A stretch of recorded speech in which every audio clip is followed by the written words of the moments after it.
Саламатсыңарбы, окуучулар?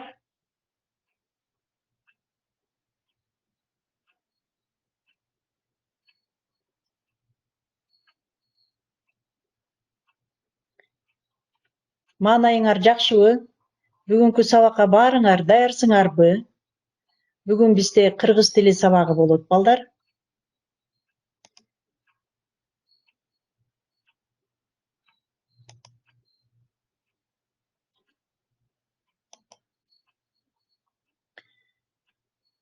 Дагы бир жолу баарыңар саламатсыңарбы?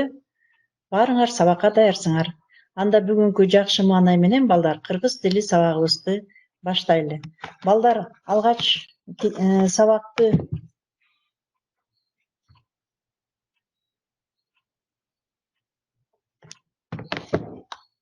простите, адабият туура азыр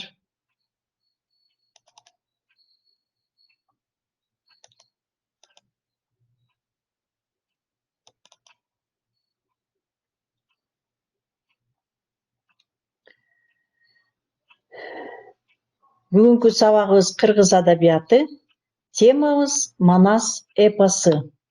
Балдар, баарыңар китебиңерди алгыла. Адабият китебибизди алабыз, жашыл китебибизди.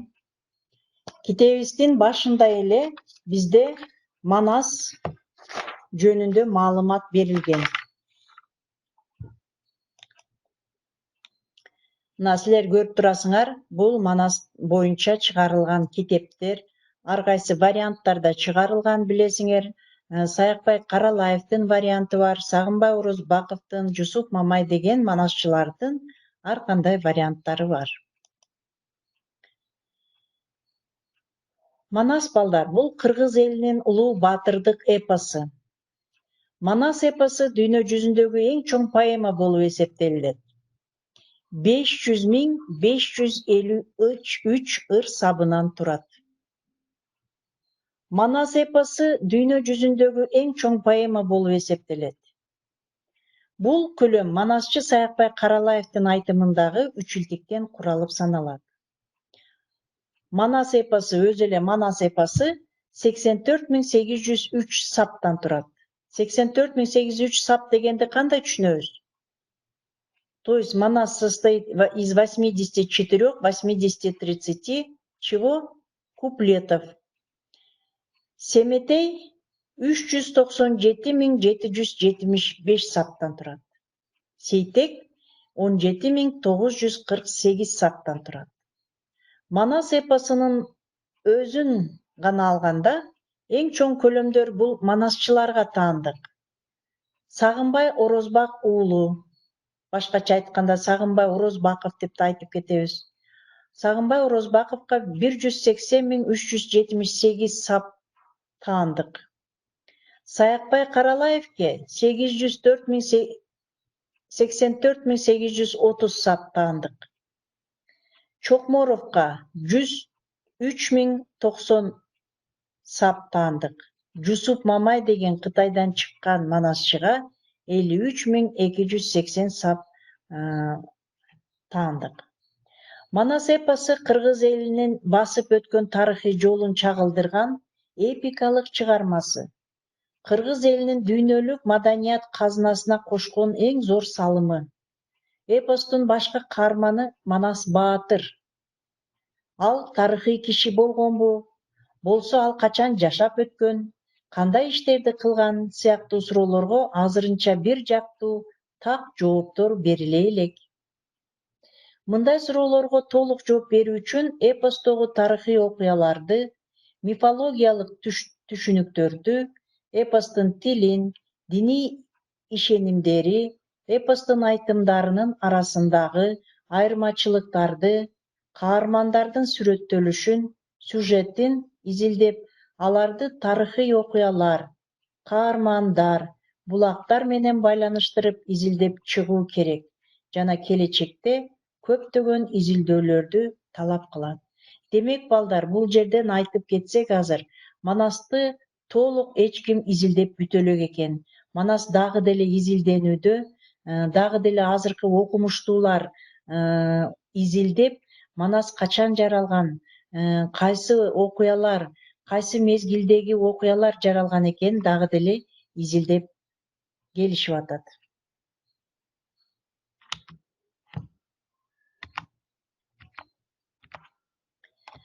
Манастын жаралуу дооруну азыр айтып кеттик, качан Манас жаралган экен. Манастын жаралуу доору бул азырынча негизги 3 божомол бар экен. Божомол деген гипотеза. То есть 3 гипотезы появления Манаса. Биринчиси бул Енисейлик Орхон доорунда. То есть первая гипотеза это принадлежит к 17-му, к 7-му, 9 веку, когда было время Орхонское время, да, по истории, надо нам вспоминать историю. Чыгышы жөнүндө профессор Ауэзов, профессор Бернштам дегендер изилдеп чыккан. Алтай доорунда ал 9-11 кылымдарга таандык чыккандыгы жөнүндө Юнус Алиев деген окумушту изилдеп чыккан. Жунгар доорунда 16-18 кылымдарга таандык экен, чыгышы жөнүндө Боровков, профессор Климович дегендер изилдеген экен. Эми Манас жөнүндө кыскача айтып кетсек, бул Манастын атасы Жакып экенин билесиңер баарыңар. Жакып хан уулу Манас батырдын жана анын укум-тукумунун эл жердин азаттыгы, биримдиги жана элдердин достук карым-катнашын бекемдөө үчүн күрөшүү баяндалган эпикалык дастан. Бул Манас жөнүндө айтылып атат. Көлөмү боюнча ага теңдеш дастандар жок. Балдар, биз мурунку класстарда өтүп кеткенбиз, бул Манас дастандарга кирет. Бул фольклор болуп кетет. Фольклордагы бир нече бөлүмдөргө бөлүнүп кетет. Ошондуктан Манас бул фольклор сыяктуу дастан болуп кетет. Бул дастан Манас, Семетей, Сейтек бөлүмдөрүнөн турат.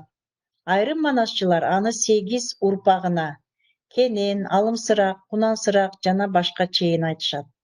Манас дастанында кыргыз элинин үрп-адат, каада-салты, чарбасы, жоокердик турмушу кеңири чагылдырылган. Манас дастанынын айрым эпизоддору 16-чы кылымда жазылган. Мажму ат-Таварих чыгармасында айтылат. Манас алгаш жаралганда эле азыркы көлөмүндөгү сюжеттик түзүлүшүндөгү чыгарма болгон эмес. Улам кийинки муундагы айтуучулар, жомокчулар, манасчылар толуктап, мазмунун кеңейтип, байытып, сюжетти татаалдашып олтуруп, бүгүнкү күндөгү деңгээлге келген.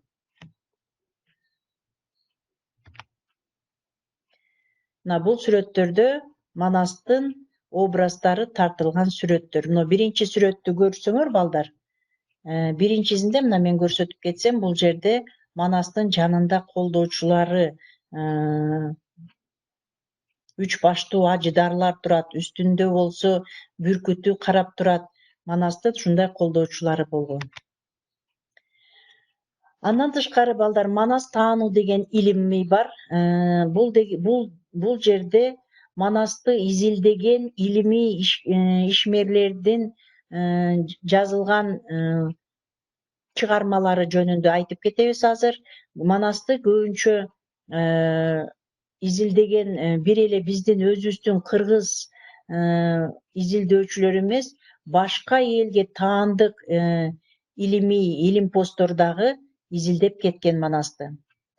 Манас таануу кыргыз фольклористикасынын Манас үчилтигин, Манас, Семетей, Сейтек илимий негизинде изилдөөчү бөлүмү.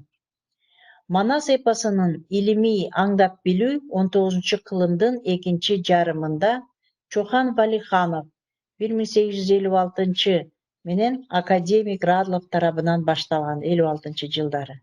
Көрдүңөрбү, 19 кылымдын экинчи жарымында Чохан Валиханов ал 1856 жылы туулган. Чохан Валиханов бул казактарга таандык илимий ишкер болгон. Радлов болсо ал орустарга таандык ишмер болгон. Бул экөөү 19 кылымдын экинчи жарымында эле изилдеп баштаган экен. Ал иш советтик доордо гана жакшы өөрчүдү. Кыргыз элинин озеки чыгармаларынын көбүн Манас үчилтигин көп варианттары менен кошо текши жыйнап алуунун негизинде кыргыз фольклористикасы пайда болуп өрчүй баштады. 30-жылдарда Ауезовдун кеңири илимий талдоо жүргүзгөн изилдөө иши жазылып, кыргыздын элдик баатырдык поэмасы Манас деген ат менен ар жылдар ойлору макалалар жыйнагына басылган. Мен азыр балдар бир сыйра силерди тааныштырып кетип, анан кийин бул текст боюнча которуп түшүндүрүп берем. Бул изилдөөдө эпостун мазмуну талданып, айтуучулар, демек манасчылар, эпостун жаралыш мезгили, образдар системасы, поэтикалык каражаттары каралган. 40-жылдарда Манас эпосун изилдөө сферасы бир кыйла кеңирген. Бул мезгилдеги актуалдуу изилдөөчүлөрдөн Рахматуллиндин Манасчылар, Бернштамдын Кыргыздын улуу баатырдык эпосу, Манастын чыгыш доору, Абрамзондун Манас эпосундагы этнографиялык сюжеттер, Жырмунскийдин Манасты изилдөө киришүү, Богданова, Жакишев, Абдрахманов жана башкалар макалаларын атоого болот. То есть здесь рассказывается, ребята, что с научной точки зрения Манас начали изучать со второй половины XIX века. Это Чухан Валиханов и академик Радлов. Они написали свою работу о 3 вариантах Манаса. То есть Манас, Семетей, Сейтек, они все исследовали. И в 30-х годах прошлого столетия Мухтар Ауезов написал свою такую работу, как героический эпос Манас. То есть ар жылдар ойлору. Это переводится как воспоминания, ежегодные воспоминания. И то есть он здесь исследовал о Манасе, то есть когда зародился Манас. Здесь исследовались каждые какие-то события исторические, образ жизни тех лет, как жил Манас со своими сверстниками, как он с ними обходился. Там же описывается о героях, которые вместе сражались с Манасом. Также есть в 40-е годы, также исследовали Манас такие известные ученые, как Рахматуллин, Бернштам, Абрамзон, Жирмунский, Богданова, Джакишев, Абдрахманов и многие другие. Они исследовали эпос Манас. Манас негизги мүнөзү атындагы кыргыз улуттук эпос. Түзүү жолу менен ошондой эле эпосунун генезиси так белгиленген эмес. 9 жана 10 кылымдагы окуялар чагылдырылган. Башкача айтканда, Кыргыз Республикасынын көп жана күчтүү адамдары эле ал улуу кыргыз дөөлөтү деген мөөнөтү. То есть в эпосе Манас отражаются события 9-10 веков. И, иначе говоря, здесь показывается вся жизнь кыргызского народа, отражается вся жизнь кыргызского народа. Как сражались они, быт, обычаи. В эпосе Манас используется очень много пословиц и поговорок, показывается быт народа, как сражались, воины, очень много воинов. Вы знаете, что у Манаса было 40 своих воинов, да? То есть не только 40, это 40 воинов, которые были близки с ним.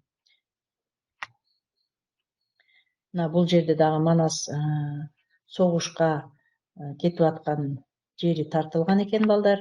Мынакей. Кылымдар бою кыргыздар Манасты угуп өздөштүрүп келишкен. Манастын океанынан суу ичишкен. Улуу мурастын патриоттук бийик идеяларына тарбияланышкан. Кыскасы, Манас руху жан дүйнөлөрүнө орношкон. Бизден илгерки ата-бабалар абийирдүү, ар намыстуу, сыймыктуу болушкан. Манас аларды ар дайым шыктандырып турган.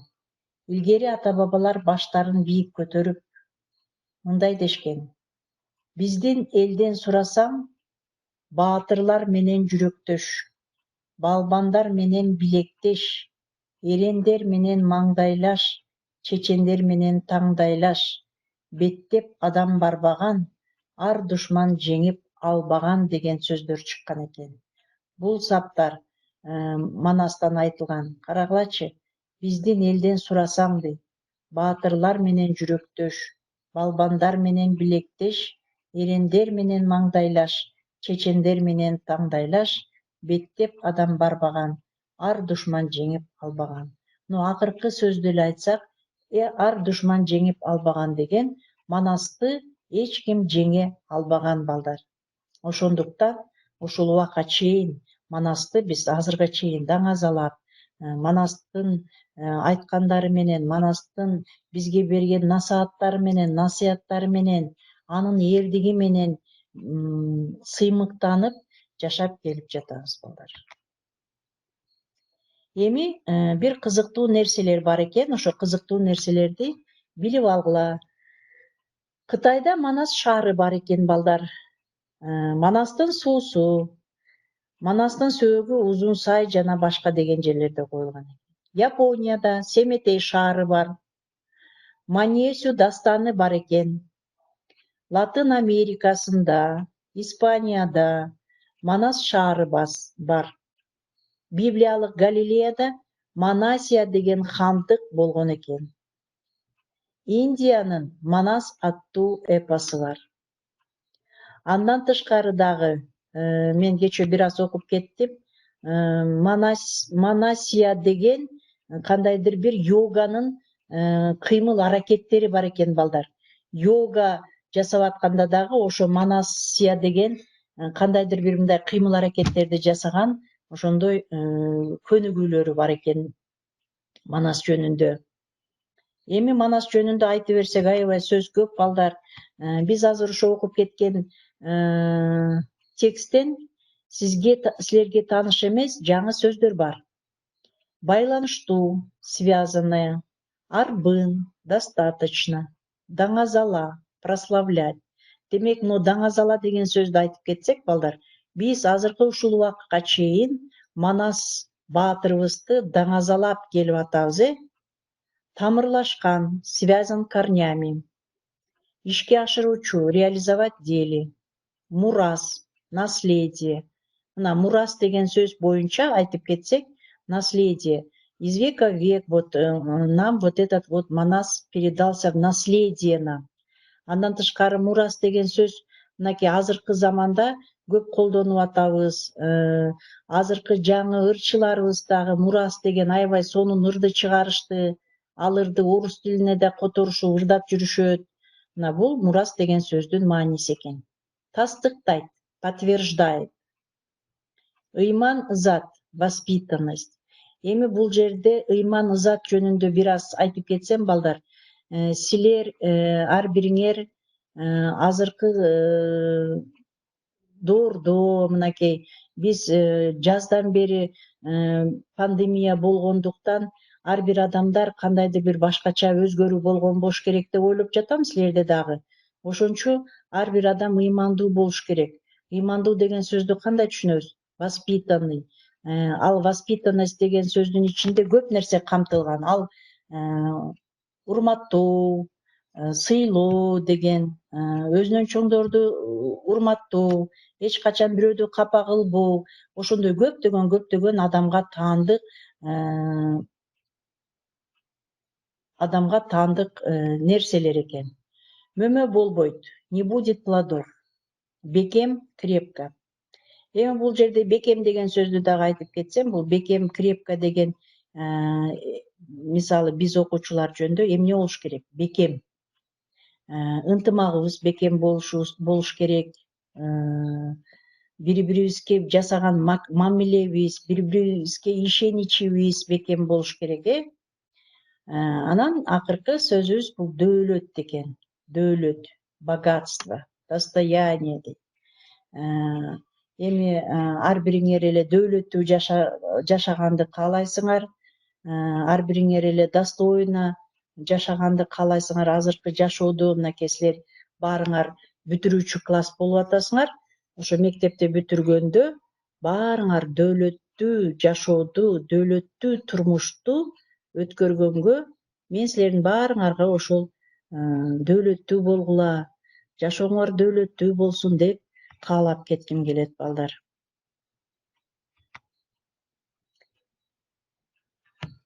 Эми карагыла, бул жерде Манас эпосу жөнүндө биздин белгилүү жазуучубуз Чыңгыз Айтматов аябай көп нерселерди айтып кеткен. Азыр ошо Чыңгыз Айтматовдун айткан сөзүнөн бир ирмемди силерге айтып кетейин балдар. Манас эпосу биринчи кезекте сыпаалыктын, атаандашсыз көркөм негизинде кыргыз элинин эстетикалык, гениалдуу тарабынан түзүлгөн иш жана реалдуу окуялардын негизинде чындыкка, баатырлык ишмерлердин жана жаш курактык болсо бирөөнүн жаргылчагын баяндамачы үчүн хадис айтуучуну издеп, кулатабыз, тазалап, бир да жаңы органикалык зарыл компоненттер, оорулары өздөштүрө, акырында кол жеткистей кемчиликсиздиги учурундагы бийиктиктерине жетти деп биздин улуу жазуучубуз Чыңгыз Айтматов айтып кеткен экен. Эми азыр бул текстти силер бир аз түшүнбөй калдыңар деп турам.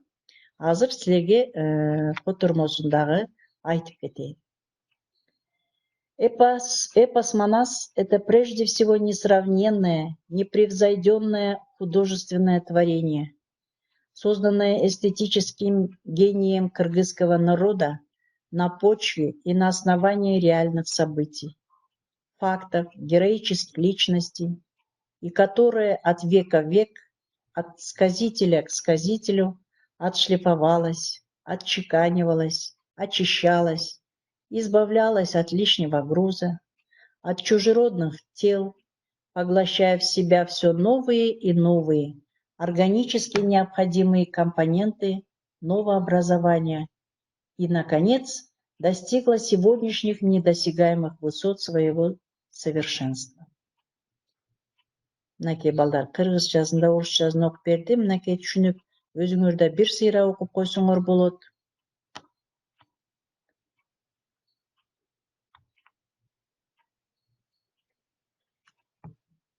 Эми дагы айтып кетем.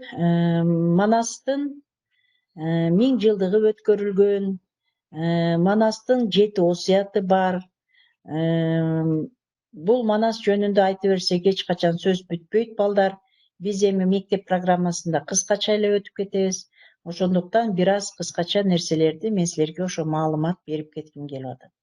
1995-жылы 25-31 августта Манас эпосунун 1000 жылдык маарекеси белгиленди.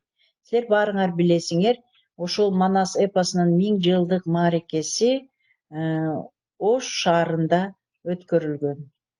Бириккен Улуттар Уюму менен ЮНЕСКО 1995-жылды Манас жылы деп атады.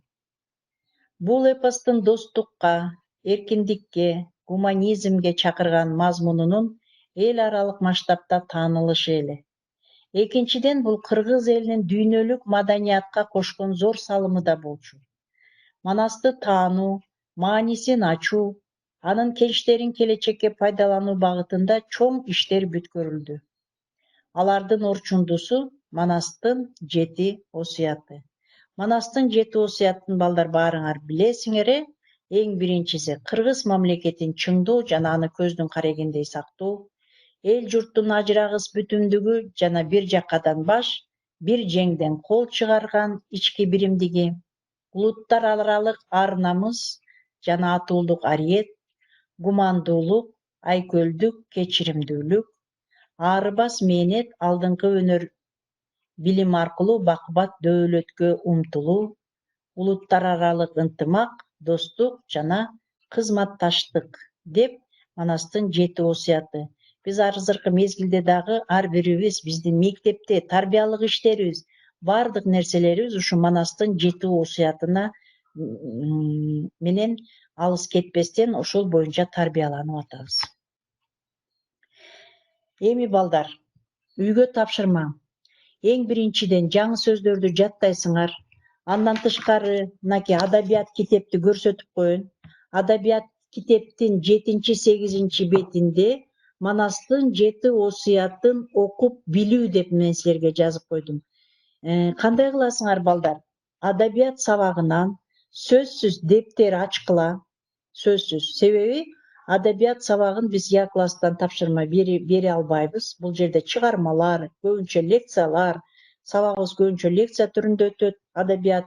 Ошондуктан тапшырманы дептер алгыла, дептер ачкыла. Мисалы бүгүнкү числону коюп, анан кийин Манастын дептерге эмне кыласыңар? Манастын 7 осуятын көчүрүп жазасыңар. Андан кийин мен ошол дептерлериңердеги иштеген боюнча силерге адабияттан баа баа коюлат. Түшүнүп атасыңарбы балдар? Үй тапшырма түшүнүктүү болдубу?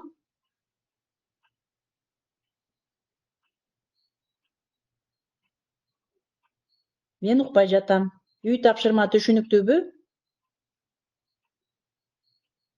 Мээрим, түшүндүңөр. Демек баарыңар дептер баштайсыңар.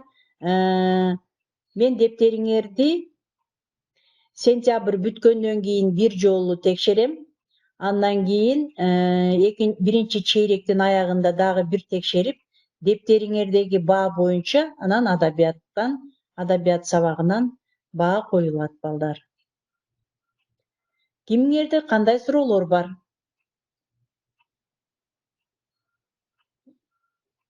Суроолор барбы?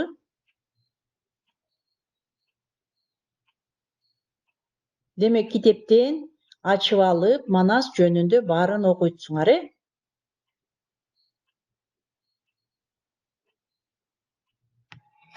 Анда балдар саламатта калгыла. Кийинки көрүшкөнчө.